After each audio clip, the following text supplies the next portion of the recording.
සාදු සාදු සාදු නමස්කාර වේවා බුදුරුවනට සැමදා බුදු හිමි සරණ යමි. නමස්කාර වේවා දම්රුවනට සැමදා සදහම් සරණ යමි. නමස්කාර වේවා සංඝරුවනට සැමදා මහා සංඝ සරණ යමි. නමස්කාර වේවා තුනුරුවනට සැමදා තිසරණ සරණ යමි. සාදු සාදු සාදු. අප හැම දිනාගේ කල්යාණ මිත්‍ර ගුරුදේවෝත්තම පරම පූජනීය පින්වත් ලොකු ස්වාමීන් වහන්සේට අපගේ වන්දනාව වේවා. සාදු සාදු සාදු. ශ්‍රද්ධාවන්ත වාසනාවන්ත පින්වතුනේ, අද දවසේත් පින්වත් හැම දෙනා මේ සූදානම් වෙන්නේ ලස්සන ජාතක පුවතක් ශ්‍රවණය කරලා තමන්ගේ ජීවිතයට වටින දහම් අර්ථයක් එකතු කරගන්න. පින්වතුනේ, මේ සමාජයේ අපට බාහිරින් අහන්න ලැබෙන එක එක හඬවල්, නොයෙක් හඬවල් තියෙනවා. ඇතෙන් හඬවල් ගැන මිනිස්සු හිතනවා ඔය හඬ ඇහුනොත් හරි අපලයි. ඇතැම් සත්තුන්ගේ හඬවල් ඇහුනොත් මිනිස්සු තීරණයකට එනවා අම්මෝ ඔය සද්දේ ඇහුනා කියලා කියන්නේ අපලයි, නස්පැත්තියක්, විනාශයක්, අනතුරක් කියලා. එහෙම හිතන හඬවල් තියෙනවා. හෝනා කෑගහන හඬ කියයි, කපුටුව කෑගහන හඬ කියයි, කිරලාගේ සද්දේ කියයි, එහෙම නැත්නම් බල්ලෝ උඩුබුරලනවා කියයි, පූසෝ අමුතු විදිහකට කෑගහනවා කියයි. නොයෙක් හඬවල් තියෙනවා. ඔය හඬ ඇහුනොත් අනතුරුදායකයි, අපලයි කියන හඬවලුත් තියෙනවා. තව තියෙනවා ඔය જાතිය හඬක් ඇහුනොත් නම් සරුයි, ඒක බොහොම හොඳයි කියන හඬවල්. මේ හඬවල් ඇහුනාම අපලයි කියලා හිතන එක අද ඊයේ තිබ්බ එකක් නෙමෙයි. ඒක ඈත අතීතේ ඉඳලාම තිබිලා තියෙනවා. නමුත් මේක ජීවිතයට සම්බන්ධ කරගත යුතු වැදගත් දෙයක් නෙමෙයි. ඒ වැදගත් දෙයක් නොවන බව අද මේ ඉගෙන ගන්න ජාතක පුවතින් පින්වතුන්ලා හැම දිනාට තේරෙවි. අද මේ ජාතක පුවතේ නම අට සද්ද ජාතකය. ශබ්ද 8ක් ඇසීම සම්බන්ධයෙන්ුයි මේ ජාතක ප්‍රවෘත්තිය අපට ඉගෙන ගන්නට ලැබෙන්නේ. අද මේ දේශනාව සඳහා දායකත්වයෙන් දරනු ලබන්නේ පින්වත් දුමින්ද විජේසිංහ පුතණුවන්, ඉෂාරා තොටහේවගේ දියණිය සහ හෙෂාන් විජේසිංහ පුතණුවන් ඇතුළු ඒ පවුලේ සියලු දෙනා ධර්ම දානයේ ප්‍රධාන අරමුණ මීට වර්ෂ 25කට ඉහතදී මිය පරලෝ ගිය පින්වත් AHT කල්යාණප්‍රිය ලක්ෂ්මන් පියාණන්ට සහ වර්ෂ 17කට ඉහතදී මිය පරලෝ ගිය WM රණතුංග විජේසිංහ පියාණන්ට, ඒ වගේම මිය පරලෝ ගියපු පින්වත් AHT විල්බර්ට් සීයා ඇතුළු සියලු ඥාති සමූහයාට පරලොවට සංග්‍රහා පිණිස පින් අනුමෝදන් කිරීම තමයි ධර්ම දානයේ ප්‍රධානම අරමුණ. අට සද්ද ජාතකයේ බුදුරජාන් වහන්සේ දේශනා කළේ සැවැන් නුවර ජේතවනාරාමේ වැඩ ඉන්න කාලේ.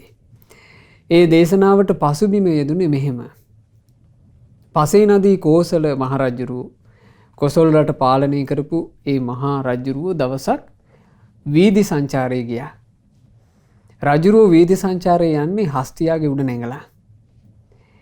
ඒ වීදි සංචාරයේ යනකොට මග දෙපස මිනිස්සු රජුරුවන්ට ආචාර ගෞරව දක්වන්නට මේ රජුරුව වීදි සංචාරය කරන ඒ සුන්දරත්වය බලන්ට එකතු වෙනවා.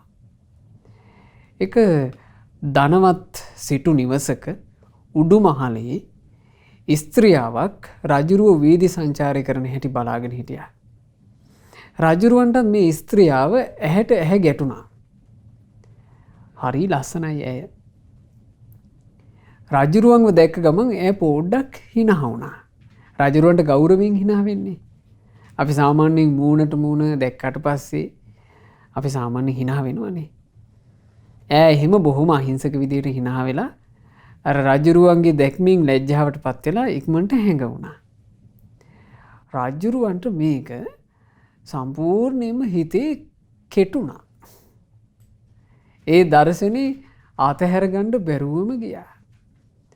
රජුරුව පැලයනක් ගැහුවා මේ ස්ත්‍රියව තමාව සතු කරගන්න.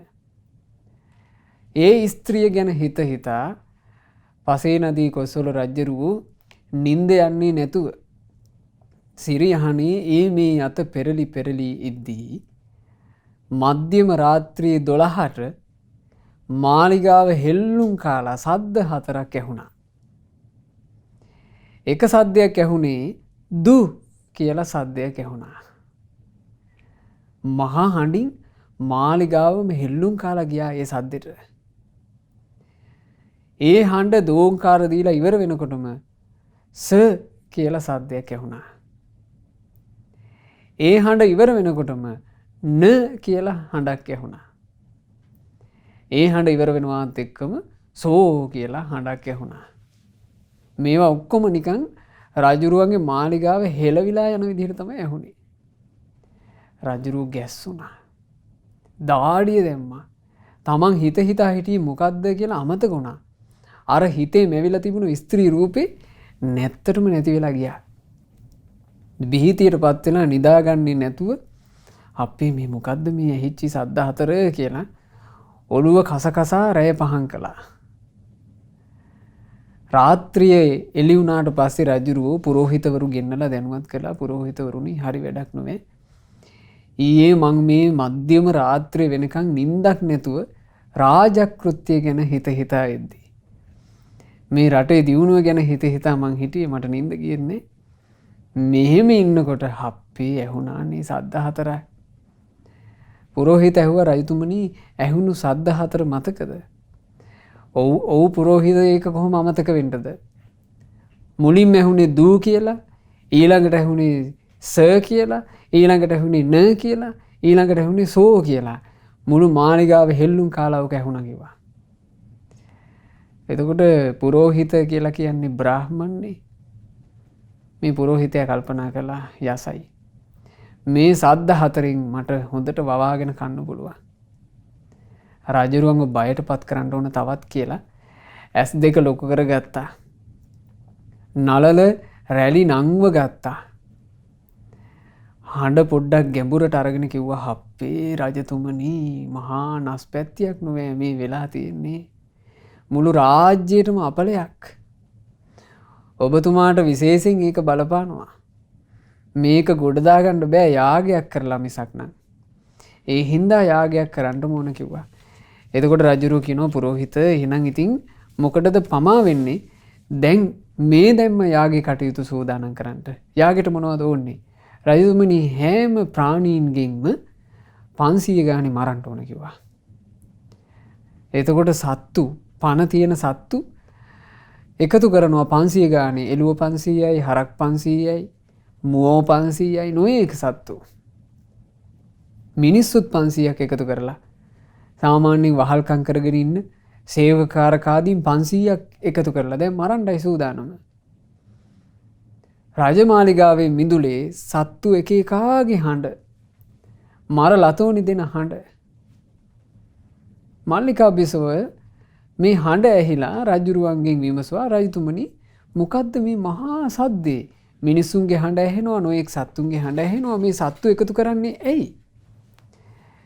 එතකොට රජුරුව කේන්ති ගිහිල්ලා මල්ලිකාවට දොස් කිව්වා ඈ මල්ලිකා නුඹ අග්‍ර මහේසිකාව නුඹ මොකුත් දන්නේ නැහැ.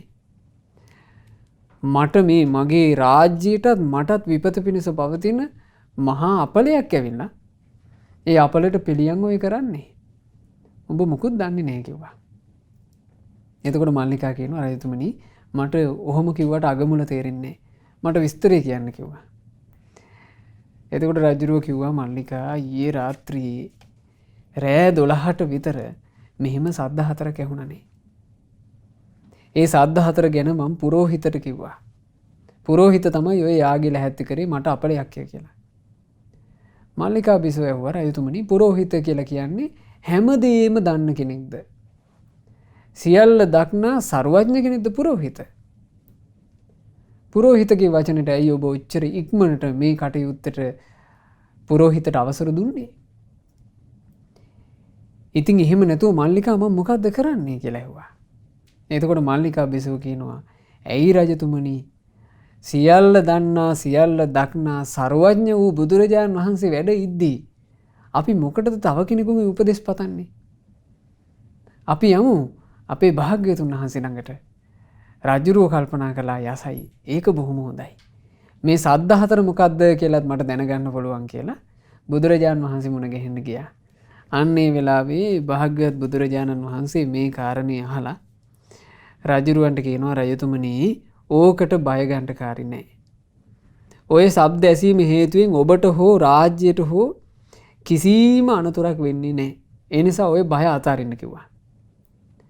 අනිත් එක මහ රජුරුවනි ඔබට විතරක් නෙමෙයි රජෙක් විදිහට ඔය වගේ සද්ද අහන්න ලැබුණේ. ඔබ විතරක් නෙමෙයි ඔය වගේ සද්ද අහලා මහා බිහිතියකටපත් වෙලා ඒ භයෙන් යුක්තව කටයුතු කළේ. අතීතයේ රජවරුන්ටත් ඔය වගේ සද්ද අහන්න ලැබුණා. සද්දේ අගමුල නොදැන ඔයගේ යාග කරන්න ගිහිල්ලා නුවණැති පඬිතුයෝ නිසා නූලෙන් බේරුණා කිව්වා.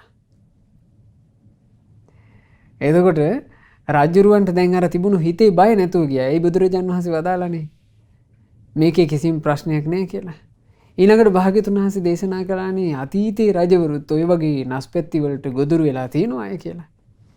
රජුරුවන්ට අහන්න ආසාවක් ඇති වුණා. අනේ භාග්‍යතුන් වහන්සේ ඒ අතීත සිද්ධිය උනේ කොහොමද කියන කතාව අපට වදාරනසේක්වා.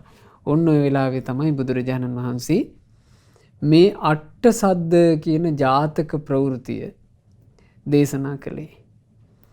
ඒකුණේ මෙහෙම ගොඩාක් ඉස්සර කාලෙක බරණැස්පුරේ බ්‍රහ්මදත්ත නමින් මහා රජෙක් රජකම් කළා.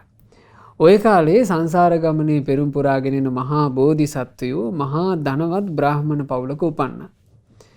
නිසි වයසේදී තක්සසිලා ගිහින් ශිල්ප ශාස්ත්‍ර හදාarලා ඇවිත් මව්පියන්ගේ ඇවෑමෙන් පස්සේ තමන්ගේ සන්තක ධනෙ ඔක්කොම දන් දුන්නා.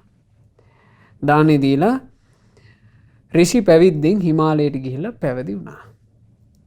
සාමාන්‍ය බෝධිසත්වයන් වහන්සේගේ ජීවිතේ හරියට තිබිලා තියෙනවා පැවිද්ද. කාමයට ආස නැහැ. ඍෂි පැවිද්දෙන් පැවිදි වුණා. පැවිදි වෙලා ඊටාම කෙටි කාලෙකින් ධ්‍යාන අභිඥා ආදිය උපදවා ගත්තා. මේ බෝධිසත්ව ඍෂීන් වහන්සේ ලුණු ඇඹුල් හොයා ගැනීම පිණිස බරණැස්පුරයට ඇවිත් තිනවා. ඒ ආපු අවස්ථාවේ රජුරුව දැකලා රජුරුවන්ගේ හිත පැහැදුනා. පැහැදිලා රජුරුව බරණැස් රජුරුවන්ගේ උයන පූජා කළා. ස්වාමීනි ඔබ වහන්සේ මෙහි වැඩ ඉන්න සේක්වා අපිට අනුග්‍රහ කරන සේක්වා කියලා. එතකොට මේ බෝධිසත්ව ඍෂීන් වහන්සේ රාජකීය උයනේ වැඩ ඉන්න කාලේ රජුරුව සමීපයේ හිටපු එක බ්‍රාහ්මණ තරුණයෙක් මේ බෝධිසත්ව ඍෂීන් වහන්සේව සමීපින් ඇසුරු කරන්න පටන් ගත්ත. හිතවත් වුණා. බොහොම ගුණ යහපත් බ්‍රාහ්මණ තරුණයෙක්. ওই කාලේ බරණැස් මහ රජුරවන්ටත් අර වගේම සිද්ධියක් වුණා. ඒකේ බරණැස් රජුරුව තෝරන වීදි සංචාරය කළා. වීදි සංචාරය කරද්දී හැඩකාර ස්ත්‍රියාවක්ව රජුරවන්ට දකින්න ලැබිලා තියෙනවා. රජුරවන්ට ඈ කෙරෙහි හිත බැඳුනා. ඇයව තමා සන්තක කරගන්නට පැලෑනක් හදමින් රාත්‍රියේ නිදි මරාගෙන කල්පනා කර කර ඉන්නකොට රජුරවන්ට ඇහුණා එක දිගට සද්ද 8ක්. දැන් කොසල් රජුරවන්ට ඇහුනේ සද්ද 4නේ. මේ රජුරවන්ට ඇහුණා එක දිගට සද්ද 8ක්. මොනවද මේ සද්ද 8? ඉස්සෙල්ලාම ඇහුනේ රාජමාලිගාව ළඟ තියෙන උයනේ සිට කෑ ගහන කොකෙකුගේ සද්දයක්. ඒ කොකා බොහෝම වේදනාවෙන් රැව්පිලි රැව් දෙන විදිහට කෑ ගැහුවා. මේ මධ්‍යම රාත්‍රී 12ට විතර. එකපාර කොකා කෑ ගහනකොට රජුරෝ කල්පනා කර කර හිටපු එක අමතක වෙලා ඒ කොකාගේ හඬට තිගැස්සිලා ඒ හඬට කන් යොමු කළා. කොකා කෑ ගහලා ඒ හඬ ඉවර වෙනවත් එක්කම දෙවනුව ඇත්තලේ තොරණේ හිටපු එක කපුටු දෙනක් කපුටියක් කෑ ගහන්න පටන් ගත්තා මේ රෑ 12ට විතර. ඒකත් අර නිස්කලංක පරිසරේ රැව්පිලි රැව් දිදී ඇහුණා. කපුටිය කෑ ගහලා අවසන් වෙනකොට ඒ ශබ්දය අවසන් වෙනවත් එක්කම මාලිගාව ඇතුලින් ඇහෙනවා. රජගෙදර කැණි මඩල ළඟ ඉඳලා අමූතු හඬකින් කුරුමිනියෙක් සද්ද කළා. කර ගාලා අමුතු හඬකින් කුරුමිනියෙක් සද්ද කළා. ඒ ශබ්දය අවසන් වෙනකොටම රජමාලිගාව ඇතුලේ ඇති කරමින් ඉන්න කොවුලා කොහා කෑ ගැහුවා. තියුණු ශබ්දකින් කෑ ගැහුවා. ඒ හඬ ඉවර වෙනවත් එක්කම පස්වැනිය රජුරුවන්ගේ සමන්පත් වලින් අහනවා රජමාලිගාවේ ඇති කරන මුවාගේ හඬ මුවත් විලාප තියෙන හඬකින් කෑ ගැහුවා. මුවා කෑ ගහලා අවසන් වෙනකොට රජමාලිගාවේ හුරතලයට ඇති කරන වඳුර ඒකත් කෑ ගැහුවා. ඒ හඬ අවසන් වේගෙන යනකොටම හත්වෙනිට රජුරුවන්ට ඇහෙනවා රජමාලිගාවේම උයනේ ඉන්න කිඳුරාගේ හඬ. කිඳුරා කෑ ගහන්න පටන් ගත්තා. කිඳුරාගේ කෑ ගැසීම අවසන් වේගෙන එනකොටම අටවෙනිව රජුරුවන්ට ඇහුණා රජමාලිගාව උඩින් මුනිවරයෙක්ගේ ගාථා හඬක්. පසේ බුදුරජාණන් වහන්සේ නමක් රජමාලිගාවට ඉහළින් ගාථාවක් කියාගෙන වැඩම කළා. දැන් මේ අට එක දිගට ඇහුණා. මේ අට එකක් අනුපිළිවෙලින් ඇහුණා. එතකොට රජුරුවන්ගේ හිතේ හටගත්ත මහා බීතියක් හඬවල් අටක් එක දිගට ඇහුණා කියලා කියන්නේ මට මොකක් හරි නස්පැතියක් වගේ. මොකද්ද මේ එක දිගට හඬවල් ඇහෙන්න හේතුව? දැන් එහෙම නේද මිනිස්සු මහා බයකටපත් වෙන්නේ. ඕන්න ගමනක් යන්න ලැහැත් වෙනවා. ගමන යන්න ලැහැත්ති වෙනකොට අපි හිතමු ඕන්න හූනෙක් කෑ ගහනවා. හූන කෑ ගහනකොට කල්පනා කරනවා මේ ගමන යන්න ලැහැත් වෙනකොටමයි හූන කෑ ගැහුවේ. මේකේ මොකක් හරි තියෙනවා. ඔන්න රාත්‍රියේ 12ට විතර බල්ලෙක් උඩුබුරලනවා. බල්ලා 12ට උඩුබුරලව්වේ. මොකක් හරි මේකේ තියෙනවා. ඔන්න පූසෙක් අමුතු හඬින් කෑ ගහනවා. එතකොට කල්පනා කරනවා මේ පූසා කෑ ගහපු විදිහ හරි අමුතුයි. මොකක් හරි එකක් මේකේ තියෙනවා. එක්ක ගමනක් යන්න යනකොට ඔන්න ගෙයින් එළියට බහිනකොටම පය වදිනවා. පය වැදිලා අපි හිතමු ලේ එන්නම පොඩ්ඩක් පය වැදුණා කියලා. කල්පනා කරනවා මේ ගමන යන්න ලැහැත් වෙනකොටම පය වැදුණා කියලා කියන්නේ බාධායි. ගමන යන්න නරකයි. අනේ මේ හරියට හොයලා බලන්නේ නැතුව කකුල තිබ්බ හින්දා තමයි වැදුනේ. නමුත් ඒක හිතන්නේ තමන්ගේ ගමනට බාධාවක් විදිහට මේ පය වැදුනේ.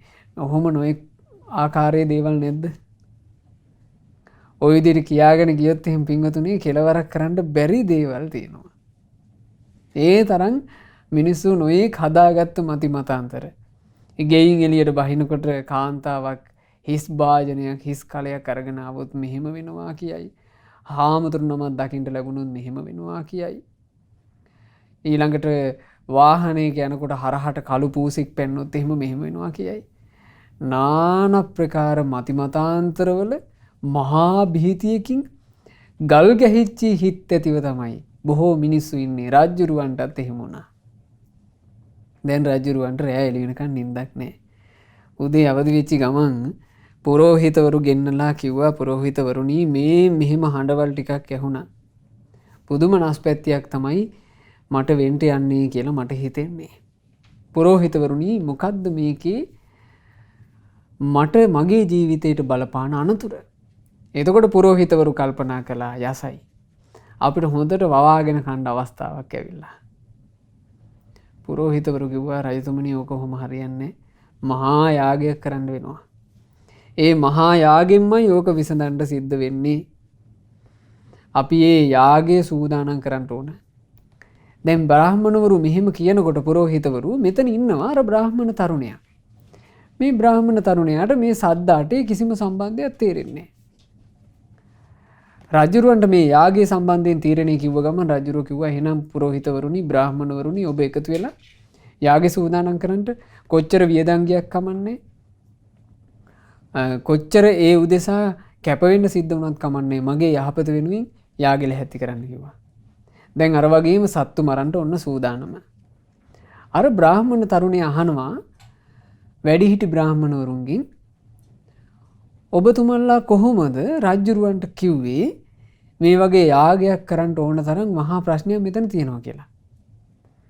එතකොට අර බ්‍රාහ්මණන් කිව්වා අනේ පොඩි කොල්ලෝ මේක මේ රජුරුවන්ගේ හොඳට වවාගෙන කන්න තියෙන අවස්ථාවන්නේ. ඒ අවස්ථාවෙන් ප්‍රයෝජනෙ ගන්න එපැයි. අපි මේ ඒකටයි කිව්වේ නැත්නම් ওই සද්දාට මොකද්ද කියලාවත් අපි දන්නේ. ඔවුන් ඔහේ සත්තු කෑ ගහන්න නැති කිව්වා. එතකොට මේ තරුණයාට හරි කම්පාවක් ඇති වුණා. මේ තරුණයා කල්පනා කළා මේ බ්‍රාහ්මණවරු හොරට ඉන්න අය. හැබැයි බමුණෝ නෙවෙයි. මන් දන්න හැබෑම ඍෂිතුමා ළඟට මන් දන්න හැබෑම බ්‍රාහ්මණතුමා ළඟට ගිහිල්ලා මේක මතක් කරන්න ඕන. මේ බ්‍රාහ්මණ තරුණයා බෝධිසත්ව ඍෂීන් වහන්සේ ළඟට ගිහිල්ලා මේ කාරණේ දැනුවත් කළා. එතකොට බෝධිසත්ව ඍෂීන් වහන්සේ මේ ප්‍රශ්නේ විසඳන්නට ඉදිරිපත් වුණා. මං රජුරවන්ට ওই සද්ද අටේ අර්ථය කියලා දෙන්නම් කිව්වා.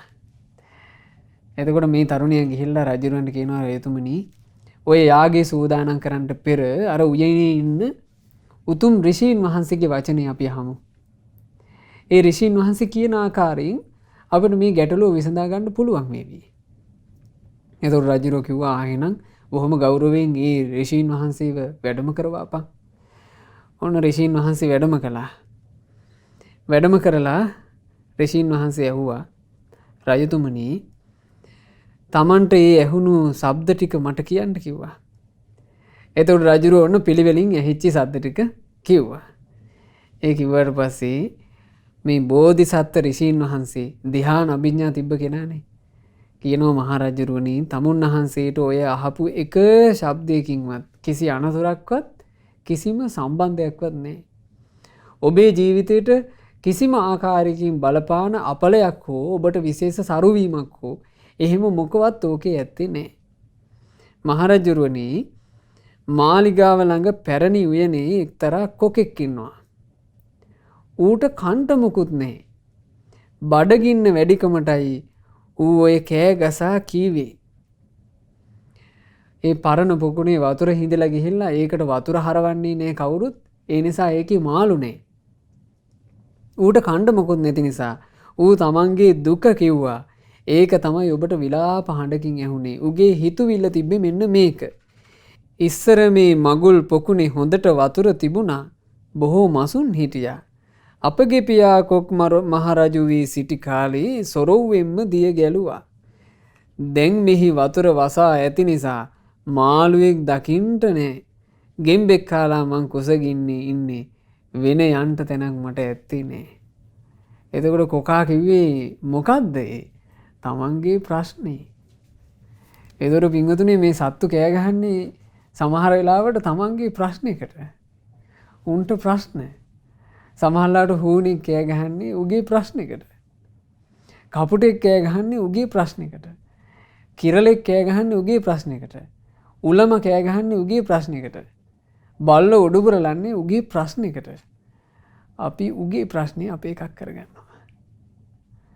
ඒ ගහගෙන ගිහිල්ලා අපි නැති ප්‍රශ්නයක් ඔළුවේ පුරවාගෙන බයටපත් වෙලා දාඩිය දාගෙන ඒක මත තීරණ ගන්නවා. අපේ ජාතියටම සිද්ධ වෙච්චි නස්පැත්තියක් මේක. මේ බාහිරින් අහන්න ලැබෙන හඩක් මුල් කරගෙන නොයේක් මති මතාන්තර හිත්වල ගොනු කරගෙන ඔළුවේ අනවශ්‍ය ඒවා පුරවගෙන විඳවිල්ල. අසවල් අසවල් ශබ්ද අපලයි කියයි. අසවල් අසවල් ශබ්ද ඇහුනොත් එහෙම සරුයි කියයි. ඔය අදහස සම්පූර්ණ গুপ্ত අදහසක්. අනවශ්‍ය අදහසක්. ඒක හොඳට තේරෙනවා මේ උතුම් ජාතක පුවතින්. එතකොට මේ බෝධිසත්වය කියනවා මහරජතුමනි ඔය කොකා ශබ්ද නගලා කිව්වේ ඕන්න ඔය කතාව. ඉතින් ඒ කොකාව කුසගින්නේ මුදවන්න පුළුවන් නම් ඌ සැනසෙල්ල ඉඳී කිව්වා. එතකොට රජුරෝ ඒ වෙලේම රාජපුරුෂයෙකුට අණ කරනවා ගිහිල්ලා ඒ පොකුණ පිරිසුදු කරලා ජලය පුරවන විදිහට කටයුතු හදාපන් කියලා. ඊළඟට මහරජුරුවනි ඇත්තලේ තොරණේ එක් කපුටියක් වාසය කරනවා. දෙවනුවට ඇහුනේ ඈ දරු දුකින් හැඬු හඬයි. ඒට ඒකින් ඔබට කිසිම බයක්, ඔබට කිසිම දුකක් නෑ. ඈ කිව්වේ ඇගේ දුක. කිසි හික්මීමක් නැති ඇත්ගොව්වෙක් බන්දුර නමින් ඉන්නවා. ඒකාගේ අනිත් ඇසත් බිඳින්ට කවුරුන් නැද්දෝ. මයේ පැටව් ඉන්න කූඩුවත් අනේ මාවත් මේ විපතින් රැකගන්නට කවුරුන් නැද්දෝ. ඕක තමයි ඔය කපුටි කෑගහලා කිව්වේ. මේ බෝධිසත්වය අහනවා මහරජතුමනි ඇත්තලේ ඉන්න ඇත්ගොව්වගේ නම මොකක්ද? ස්වාමීනී ඔහුට තමයි බඳුර කියන්නේ. එතකොට ඒ ඇත්ගොව්වාට පේන්නේ එක ඇහැද්ද කියලා ඇහුවා. අනේ ස්වාමීනී එහෙමයි. මහරජතුමනි ඔබේ ඇත්තලේ දොරටුවේ තියෙන තොරණේ එක කපුටියක් කූඩුවක් හදාගෙන ඉන්නවා. ඈ ඒකේ මේ වෙනකොට බිත්තර දාලා. දැන් ඒවා මෝරලා චූටි චූටි පැටව් ඉන්නවා. ඔබේ ඇත්ගොව්වා ඇතා පිට නැගිලා හෙන්ඩුව ඔසවාගෙන යද්දී එහි තුඩින් කපුටියටත් කපුටු පැටවුන්ටත් පහර වදිනවා. කපුටු කූඩුව මේ වෙනකොට තියෙන්නේ වැටී නොවැටී. අර වැදිලා කපුටු කූඩුව හෙල්ලිලා. කපුටු කූඩුව කිව්වම පින්වතුන්ලා දන්නවනේ ඕක ඉතින් පිළිවෙලකට නෑනේ. ওই පිළිවෙලකට නැති කපුටු කූඩුව දෙතුන් පාර මොනවා හරි වදිනකොට මේක කඩන් වැටෙන්න පුළුවන්. ඉතින් ඒ සම්බන්ධයෙන් දුක තමයි මේ කපුටි මේ කියලා තියෙන්නේ. ඒ නිසා රජතුමනි ඔය බන්දුරව ගෙන්නලා පරිස්සමින් ඔය ගමන යන්න කියලා මතක් කරා නම් කපුටිගේ ප්‍රශ්නේ ඉවරයි කිව්වා. ඔබට ඕකෙන් කිසි ප්‍රශ්නයක් නැහැ කිව්වා. බලන්න එතකොට කපුටා කෑ ගහලා තියෙන්නේ ඒ කපුටාගේ ප්‍රශ්නෙට. ඊළඟට මහරජතුමනි තුන්වෙනුව කෑ ගැහුවේ ලී කුරුමිනියෙක්නේ. ඒ ලී කුරුමිනියාට උනේ මෙන්න මේක. ඒක මාලිගාවේ තිබුණු මේ උළුවස්සක් විදගෙන ගියා. ඌට සුවසේ විදගෙන යන්න පුළුවන් වුණා සාමාන්‍යයෙන් අර ලීයේ තියෙන මෘදු කොටස. දැන් මේක කාගෙන යනකොට මේකාට තද අරටුවක් හමු වෙලා. ඒ අරටුව හිල් කරගෙන මූට යන්න පුළුවන් විදිහක් ඇත්තේ නැහැ. මූට ආයේ පිටිපස්සට එන්න පුළුවන්කමකුත් නැහැ. මේ කුරුමිනියා විදගෙන යන්න හැදුවා. ඌ උගේ ගානට විදගෙන ඇතුළට ගියා. එකපාර හම්බ වුණා තද අරටුවක්. මුට ඒ තද අරටුව කන්න පුළුවන් කමක් නැහැ. දැන් ආයේ මුට පිටිපස්සට එන්න පුළුවන්කමකුත් නැහැ. ඌ තමන්ගේ දුක කිව්වේ මහරජුනේ මං එළය සිදුරු කොට ගොසින් ඔක්කොම කෑවා. දැන් මොකවක් කන්ට නැතේ මට අරටුවයි හමු වුණේ. මේ ලී කුරුමිනියාගේ සිත දැන්නම් මෙතන ඇලෙන්නේ මං හිර වෙලා කියලා තමයි භූමියේ කෑ ගැහුවේ. ඒ නිසා උගේ විලාප හඬයි ඔබට ඇහුනේ. ඒක උගේ ප්‍රශ්නයක්. එතකොට රජුරෝ ඉක්මනට අණ කළා. අන් අර ලී කුරුමිනිය කිර වෙලා ඉන්නවලු අසවල් ඔළුවස්සේ. උඹලා දැන් ගිහිල්ලා ඒ ලී කුරුමිනියව පරිස්සමට එළියට අරගෙන ඉන්න. ඌව විනාශ කරන්න එපා කියලා. ඔන්න ඒ ලී කුරුමිනියාගේ ප්‍රශ්නෙත් විසඳුණා. ඊළඟට මහරජතුමනි ඔබගේ රජගෙදර ඇති කරනවානේ කවුලෙක්. ඔය කවුලා තමයි ඊළඟට කෑ ගැහුවේ. මොකද ඌට වනගැබේ වාසය කරපු නිදහසේ හිටපු කාලේ මතක් වුණා. ඌගේ දුක කිව්වේ අනේ කවද්ද මං රජ්ජුරුවන්ගෙන් නිදහස් වෙලා යන්නේ මං කලින් සිටිය කැලෑ රෝද බලා. එතකොට මට ඉන්ට හැකි අතු යටට වෙලා දැන් මේ කූඩුවේ ඉන්නේ හොඳටම එපා වෙලා. ඔහොම තමයි ඒ කවුලා කිව්වේ. කවුල තමන් හිරවෙච්ච එක ගැන වේදනාවෙන් කෑ ගැහුවා. ඒක බාහිරට ඇහෙනවා විලාපයක් වගේ. බාහිරින් අහන් ඉන්න මිනිහා කල්පනා කරනවා කවුලා කෑ ගැහුවා. මේකා කෑ ගැහුවේ අපට අපලයක්වත්ද? එහෙම නැත්නම් හිතනවා කවුලා කෑ ගැහුවා. මේකා කෑ ගැහුවේ අපිට සරු වෙන්නවත්ද? බලන්න. ඇත්තටම කවුලා ඇයි කෑ ගහලා තින්නේ? ඌට ප්‍රශ්න. උගේ ප්‍රශ්නයකටයි ඌ කෑ ගැහුවේ. අපි ඒක අපේ ප්‍රශ්නයක් කරගෙන. ඊළඟට බෝධිසත්වයෝ කියනවා එතකොට රජුරු මේ අණ කළා සේවකයන්ට. අනේ අර කවුලාව නිදහස් කරපල්ලා. ඊළඟට රජතුමනි පස්වෙනුව ඔබට ඇහුනේ මුවෙකුගේ කෑ ගැසීමනේ. රජතුමනි ඔබේ රජගෙදර ඇති කරන මුවා තමයි ඔය කෑ ගැහුවේ. ඒ මුවා මුවරැළක හිටපු නායක මුවෙක්. ඌ ඒ කාලේ ආලේ බැඳ මුව දෙනක් ඉන්නවා. දැන් මෙහි ඌ ඉන්නේ තනි වෙලා. ඌට තමන්ගේ මුව දෙන මතක් වුණා. ඌ ඒ ගැනයි කිව්වේ. මේ රජුගෙන් නිදහස් වී කවද්ද මං මෙතනින් පැනගන්නේ? මගේ මුවරැළ පිරිවරාන කැලේ තුටින් පැන දිව යන්නේ. නොයිඳුල්ලා දලු කමින් කැලේ පොකුණුවල පැම්බුන්නේ. අනේ මං කවද්ද මෙතනින් පැන කැලේට යන්නේ? ඌගේ නිදහස ගැනයි කිව්වේ. රජුරු ඒ මොහොතේම මුවාවත් නිදහස් කෙරෙව්වා. රජතුමනි 6 වෙනුව ඔබට ඇහුණානේ වඳුරෙක් කෑ ගහපු හඬ. ඒ වඳුරා මාලිගාවේ ඇති කරන වඳුරා. ඌ රජතුමනි කෑ ගැහුවේ ඌ හිමාලයේ හිටපු වානර රැළක නායක වානරයෙක්. මේ වඳුරාට එහි සතුටින් වාසය කරනකොට භරත කියන වැද්දා තමයි උගුලක් අටවල අල්ලාගෙන පැමිණිලා ඔබට බාර කළේ. දැන් මේ වානරයාට මෙහි හොඳටම එපා වෙලා ඉන්නේ. ඌගේ දුක තමයි කිව්වේ. අනේ මගේ වඳුරු රැළත් එක්ක කැලේ සිටියා මං සතුටින්. කල් ගෙවද්දි කාම සැපෙන් රාගේ පිරී ගිය සිතින්. ඒ වඳුරු ලැනේ ඉන්න වැඳිරියොත් එක්ක මූ රාගෙන් යුක්තව හරි සතුටින් ඉඳලා තියෙනවා. බාහිර රටින් භරත කියලා මහා නපුරු වැද්දෙක් ඇවිදින් මාව මෙහි ගෙනත් හිර කළ නිසා මං දැන් ඉන්නවා දුකින්. වඳුරා උගේ ප්‍රශ්නේ කිව්වේ. ඒකෙන් ඔබට කිසිම අයහපතක් වෙන්නේ නැහැ. රජතුමනි නිදහස් කරන්න කිව්වා. රජුරුව වඳුරාව නිදහස් කළා. ඊළඟට මහරජුනේ ඔබට ඇහුනේ කිඳුරාගේ හඬ. ඔය කිඳුරාත් ඔබේ වැද්දෝ අල්ලගෙන ඇවිල්ලා මේ මාලිගාවේ නවත්තලා ඉන්නවනේ. ඒ කිඳුරාට තමන්ගේ කිඳුරියව මතක් වෙලා ඒ වේදනාවට යූ කෑ ගැහුවේ. තුංගභද්‍ර පර්වතයෙන් එදා අපි පහළට බසිද්දී හොඳටම කළුවරයි කිසිම දෙයක් නෑනේ හොඳින් පෙනුනේ. එතකොට මගේ කිඳුරි ආදරයෙන් මා අත අල්ලා ගත්තා. බලාගෙනයි පයලිස්සා වැටේවි මයි රන් ස්වාමීනී කියලා මට කිව්වා. මට ඒ වචනේ මතකයි කියලා. ඕක තමයි වේදනාවෙන් කිව්වේ. ඒ වෙලාවේ තමයි උගුලට අහු වෙලා තියෙන්නේ. අර කිඳුරිය කියපු වචනේ මතක් කර කර මේ කිඳුරා වේදනාවේ. ඔබේ ප්‍රශ්නයක් නෑ රජතුමනි. කිඳුරාටයි ප්‍රශ්නේ කිව්වා. කිඳුරා මුදවන්න. එතකොට රජුරුව කිඳුරාවත් නිදහස් කළා.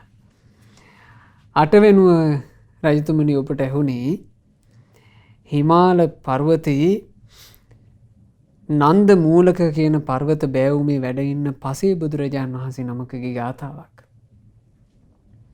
ඒ පසේ බුදුරජාණන් වහන්සේ පිරිනිවන් පෑන්ට මොහොතකට පෙරයි උන්වහන්සේගේ ජීවිතය ගැන ගාථාව වදාළේ. ඒ ගාථාව මෙන්න මෙහෙම එකක්. අසංසයං ජාති කයන්ති දස්සී න ගබ්බසෙයං පුනරාවජිස්සං අයමන්තිමා පච්චිමා ගබ්බසෙය්‍යා කීනෝ මේ සංසාරෝ පුනබ්භවායාති. මේ සසරේ ඉපිද ඉපිද යන ගමනේ අවසානයේ මං දැකගත්තා. මව් කුසකට යලි නොවැටෙන තැනකට මේ සිත ගොඩ ගත්තා. මේ මාගේ සසරේ යන අවසන් ජන්මය කරගත්තා. යලිත් භවයේ හැදී උපත ලබන ධර්මතාව මං නැත්තටම නැති කරගත්තා. ඒ පසේ බුදුරජාණන් වහන්සේ තමන් වහන්සේගේ පිරිනිවීම ගැනයි ඒ උදාන ගාථාව දේශනා කරලා තියෙන්නේ. ඉතින් බෝධිසත්ව ඍෂීන් වහන්සේ කියනවා රජතුමනි ඒ පසේ බුදුරජාණන් වහන්සේ මේ උයනේ කොහේ හරි පිරිනුවම් පාලා ඇති. හොඳට හොයලා බලන්න. ඒ පසේ බුදුරජාණන් වහන්සේගේ උතුම් ශ්‍රී දේහය ඔබට හමු වේවි. අනේ පසේ බුදුරජාණන් වහන්සේගේ ශ්‍රී දේහය හමු වුණා. රජුරුව 7 දවසක් තිස්සේ උපහාර පූජා දක්වලා පසේ බුදුරජාණන් වහන්සේගේ ආදාහනය සිදු කරලා සෑයකුත් කෙරෙව්වා. රජුරුව බොහෝ පින් රැස් කරගත්තා. එදා ප්‍රශ්නේ ඔන්න ඔය විදිහට විසඳුණා. ඒ නිසා මහරජතුමනි මේ බාහිරින් අහන්න ලැබෙන ශබ්ද තමුන්නේ ඒවා කියලා ඔළුවේ පුරවගෙන විඳවන්න එපා කිව්වා. ওই විදිහට අතීත පුවත දේශනා කරපු භාග්‍යතුන් වහන්සේ වර්තමානයේ ඇහුණු ශබ්දවල අර්ථෙත් පසේ නදී කොසල් රජුරවන්ට පහදලා දුන්න රජතුමනි ඔය දුසනසෝ කියලා ඔබට ඇහුනේ නිරේ උපන්න 4 දෙනෙක්ගේ ගාථා 4ක්. ඒ අයෝ අතීතයේ බරණැස ඉපදිලා හිටියා. බොහෝම ධන සම්පත් තිබිච්චි ව්‍යාපාරික යාළුවෝ හොඳ බිස්නස් කාරයෝ. බිස්නස් සරු වුණා. සරු වෙලා සල්ලි භාගේ ගොඩාක් තමන්ගේ අතට හම්බ වුණා. දවසක් මේගොල්ලෝ 4 දෙනා එකට එකතු වෙලා කතා වුණා. දැන් අපිට ගොඩක් සල්ලි තියෙනවා. මේ ධන සම්පත් වලින් අපි ජීවිතේ විඳින්න ඕන. මේ ධන සම්පත් අපි හොඳට වියපැහැදම් කරන්න ඕන. මොකද්ද මිත්‍රේනි අපි කරන්නේ? එතකොට එක්කෙනෙක් කිව්වා ඉතින් අපි ශ්‍රමණ බමුණන්ට දන් දෙමු. එතකොට අනිත් එක්කෙනෙක් එතන ඉඳලා කිව්වා හාපෝ ඕන්න කිව්වා කතාව. මෙච්චර මේ මහන්සි වෙලා දන් දෙන්න ඒ සල්ලි වලින් දන් දෙනවා නෙමෙයි. අපි හොඳට කාලා නටලා විනෝද වෙලා කැමති ස්ත්‍රීන් එක්ක සතුටු වෙලා අපි හරි සන්තෝෂෙන් ඉමු. මේ ජීවිතේ සම්පූර්ණයෙන්ම එන්ජොයි කරමු කිව්වා. එතකොට ඒ අදහසට හැමෝම අප්පුඩිය ගහලා කැමති වුණා යසයි කියලා. තමන්ගේ ධන සම්පත් වලින් හොඳට සුචරිතයේ දුෂ්චරිතයේ ඔක්කොම කළා. වැඩිපුර කෙරුණේ දුෂ්චරිතේ. වැඩිපුරම කළේ හොඳට සත්තු ඝාතනය කරන එක. විනෝදේ දඩයන් කළා. ඊළඟට සිද්ධ කළේ ඔට්ටු තියෙන එක. ඊළඟට කැමති ස්ත්‍රීන් ගෙනල්ලා නලගණන් ගෙනල්ලා සතුටුුණා. මත්පැන් මත්ද්‍රව්‍ය ಜಾති එක වියදම් වල ඒවා ගෙනල්ලා බිව්වා. අසවල් ಜಾතියත් අපි බීලා තිනවා, අසවල් ಜಾතියත් බීලා තිනවා, මේ ಜಾතියේ දුම්වැටිත් බීලා තිනවා කියලා අදටත් ඉන්නේ උජාරුවෙන් කතා කරන අය. ආන්න එහෙම හොඳට බිව්වා. බීලා වෙනසිලා මැරිලා 4 දෙනාම උපන්නා ලෝකුඹු කියන මහා නරකේ. ওই ලෝකුඹු කියන මහා නරකේ ස්වභාවය තමයි ඒ නිරේ උපන්න සත්වයා ලෝධිය කලයක පැහෙන්නේ. ලෝධිය කලයේ පැහෙනකොට කොච්චර පැහිල්ලක් පැහෙනවද කියන්න පින්වතුනි. ශරීරය පෙන ගුලියක් වෙනවා. සම්පූර්ණයෙන්ම පෙන ගුලියක් වෙනකම් පැහෙනවා. හැබැයි පෙන ගුලියට පණ තියෙනවා. හරි බුදුමයි පින්වතුනි සංසාරේ ස්වභාවය. මේ පෙන ගුලිය වගේ සිරුරට පණ තියෙනවා. අර මේ ශරීරයෙන් බුබුලු දදා පුපුරා දැවෙන වේදනාව මේ සිරුරට දැනෙනවා. සාමාන්‍ය ගින්නකට අහුවෙලා කෙනෙක් විඳවනකොට යම් පමණක් දුර ගින්නක් ඇවිලේගෙන එද්දී යා මැරිලා යනවා. එයාට ඊට පස්සේ වේදනාවක් මොකුත් දැනෙන්නේ නැහැ. නමුත් නිරාදුක එහෙම නැහැ. සම්පූර්ණයෙන්ම පෙන පිඩක්සේ දැවෙනවා, මැරෙන්නේ. ඒ පින පිඩක් විදිහට යටට යනවා කියන අවුරුදු 10 ගානක් යටට යනවා. යට ගිහිල්ලා මේ පෙනගොලිය අඩිය වදිනවා. අඩිය වැදුනට පස්සේ ඒ අඩිය වදින වේගෙට ආයේ පෙන බබුල දදා පිච්චි අවුරුදු 10 ගානක් උඩට එනවා. උඩට ආපු එක මොහොතකට අර ලෝකුඹු නිරේ වතුරින් උඩට එනවා. ඔන්න ඔය උඩට ආපු වෙලාවක්. 4 දෙනාම එකටනේ උපන්නේ.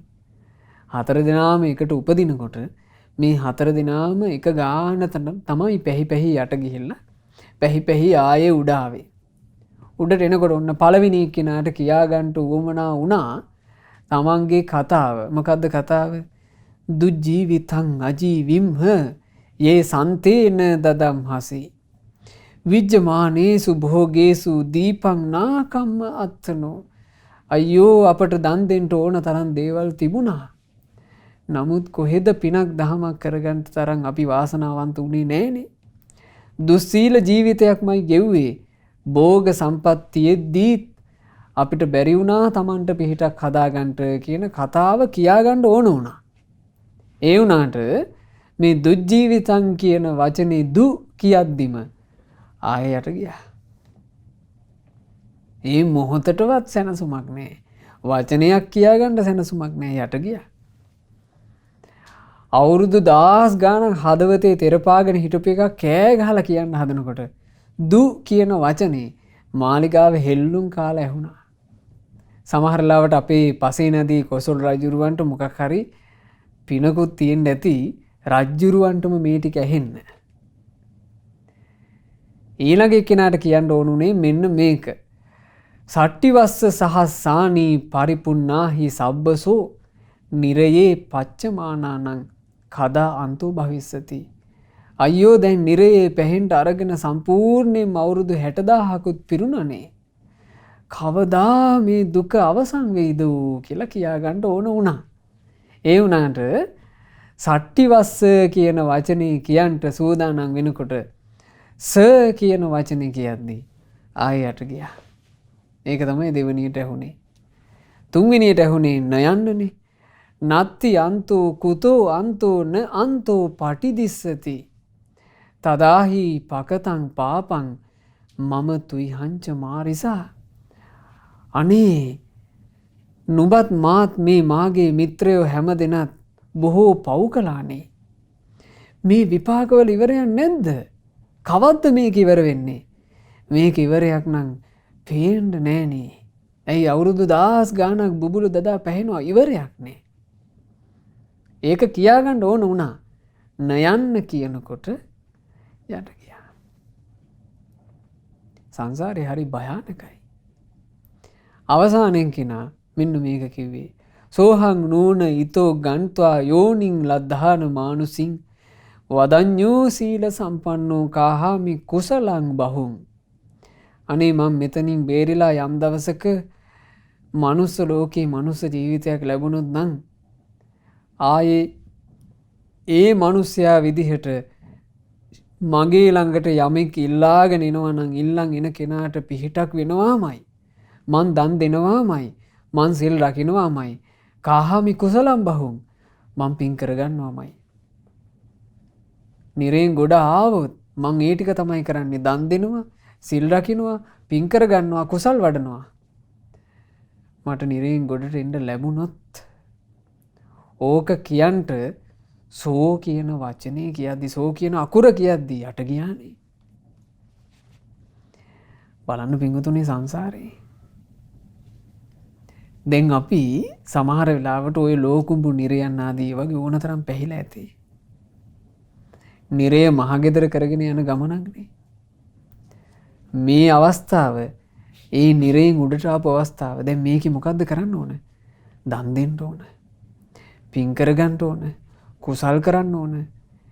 මේ එක එක গুপ্ত බලවේග වලින් අපේ ජීවිතේට ආරක්ෂා ආශිර්වාද තියනවා කියලාවත් හිතාගෙන ඉන්නේ නැතුව, ඊළඟට මේ গুপ্ত බලවේග වලින් අපිට අපල තියනවා කියලා හිතාගෙන ඉන්නේ නැතුව, Taman සිතකය වචනේ මෙහෙवला හොඳට පින් කරන්න ඕන. හොඳට කුසල් වඩන්න ඕන. හොඳට ධර්මය අහන්න ඕන. තෙරුවන් සරණ මුණ ගැහිච්ච මොහොතේ තෙරුවන් පුදන්න ඕන. තමන්ගේ ජීවිතේ හොඳට හසුරුවා ගන්න ඕන පින්වතුනි. එහෙම හසුරුවා ගත්තොත් ඒ කෙනාට මේ ජීවිතය ඇතුලේ සැනසුමක් හදා ගන්න පුළුවන් වෙයි. ඉතින් කොසල් රජුරන්ට භාග්‍යතුන් වහන්සේ ඔය අර්ථය විස්තර කළා. ඔය දූස නසෝ කියලා රජතුමනි ඔබට ඇහුනේ ඕන ඔය හඬවල් හතර. ඕකෙන් ඔබට කිසි අනතුරක් නැහැ. අනතුරට පත්වෙච්ච අයෝ අනතුර කියන්න ගිහිල්ලා යෝක උනේ. ඕක අහලා තමන්ගේ ජීවිතේට යහපත සලසා ගන්නට කියලා බුදුරජාන් වහන්සේ ඒ මොහොතේ කොසල් රජුරෝ තනිත් සියලු දෙනාටත් උපකාර වෙන මේ ලස්සන ගාථාව දේශනා කළා. දීගා ජාගරතු රත්ති දීගං සන්තස්ස යෝජනං දීගෝ බාලානං සංසාරෝ සද්ධම්මං අවිජානතං නොනිදානිදි වරණා විට දිගුවෙයි රැය ඔහු හට වෙහෙසින් ගමනක් යන විට යොදුනත් දිගමයි ඔහු හට සදහම් නොදකින කෙනාට අසත් පුරුෂ බාලයාට යන විට උපතින් උපතට සසරත් දිගමයි ඔහු හට. බලන්න නොනිදා නිදි වරාගෙන ඉන්නකොට රැය දිගට දැනෙනවා.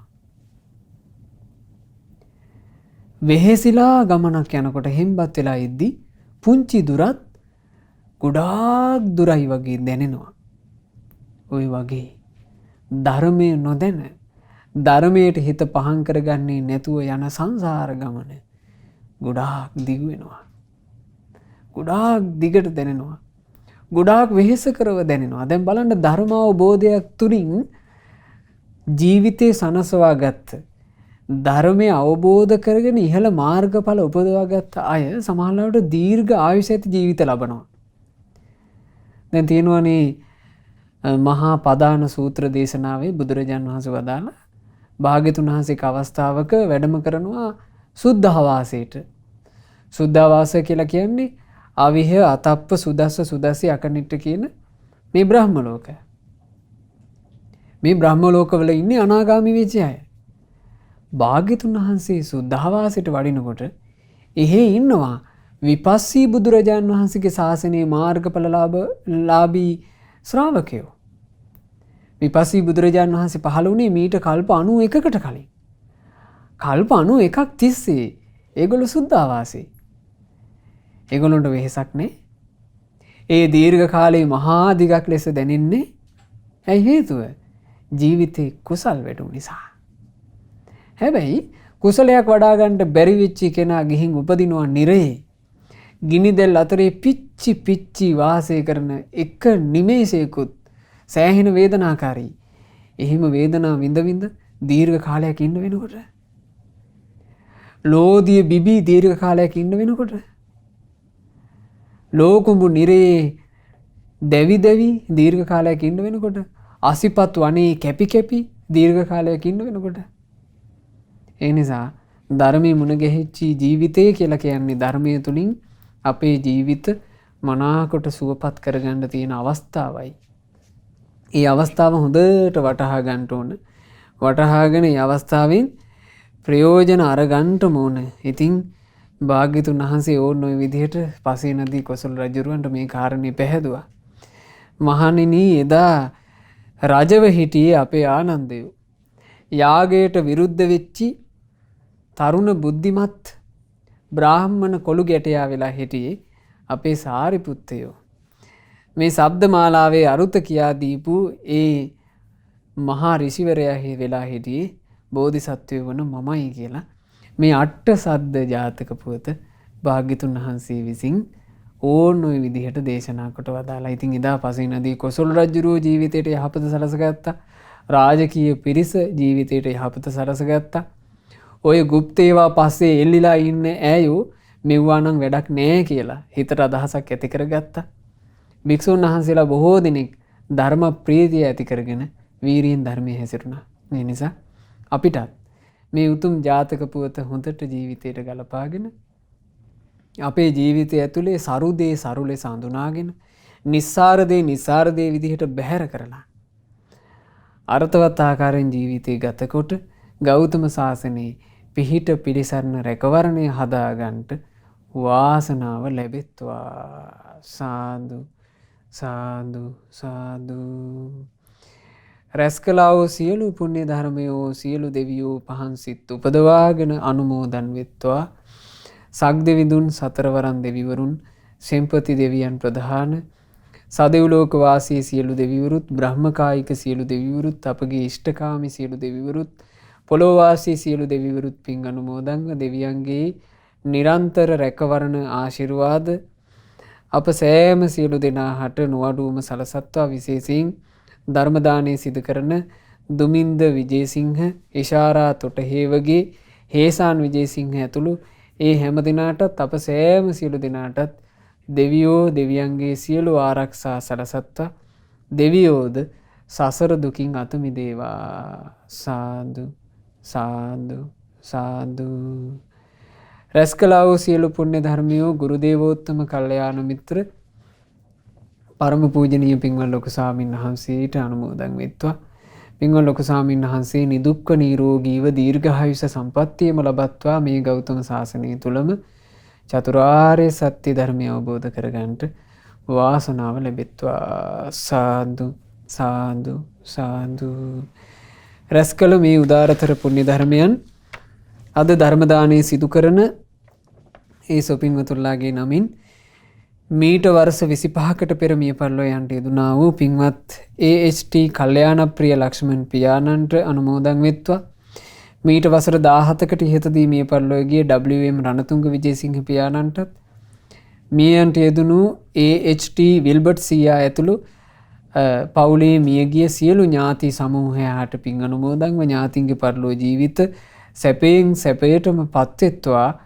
මේ දුක් සහිත සංසාර ගමනින් අපගේ ඥාතීන් ඉක්මන් භවයකදීම නිදහස් වෙත්වා කියන ප්‍රාර්ථනාවෙන් පින් අනුමෝදනා සිදු කරන්න ධර්ම දානය සිදු කළේ පින්වත් දුමින්ද විජේසිංහ පුතුණුවන් ඉෂාරා තොටහේවගේ දියණිය සහ හේසාන් විජේසිංහ පුතුණුවන් ඇතුළු පවුලේ සියලු දෙනා ඒ දායකත්වයේ දරූ පින්වතුන්ලාට ඒ පවුල්වල දරුවන් ඇතුළු සෑම සියලු දෙනාට මේ සියලු පුණ්‍ය ධර්මයේ එකලෙසම අනුමෝදන් වෙලා පින්වතුන්ලා කරන කියන රැකී ආරක්ෂා ආදී දූ දරුවන්ගේ මුණුපුරු මිනිපිරියන්ගේ අධ්‍යාපන කටයුතු ආදී ਸਰව ප්‍රකාරයෙන්ම සාර්ථක වෙත්වා. ජීවිත දියුණුවටපත් වෙත්වා. ජීවිතවලට තියෙනවා නම් යම්ගේ බාධා කරදර ඒ හැම දෙයක්ම තෙරුවන් සරණින් සියලු දෙවියන්ගේ රැකවරණින් මේ රැස් උපිනේ ආශිර්වාදයෙන් දුරින්ම දුර වෙත්වා. කල්යාණ මිත්‍ර සත්පුරුෂ උතුමන්ගේ ඇසුරේ තව තවත් ජීවිතයට අර්ථය යහපත එකතු කරගන්නටත් පින් රැස් කරගන්නටත් නිරන්තර අවකාශ සැලසෙත්වා.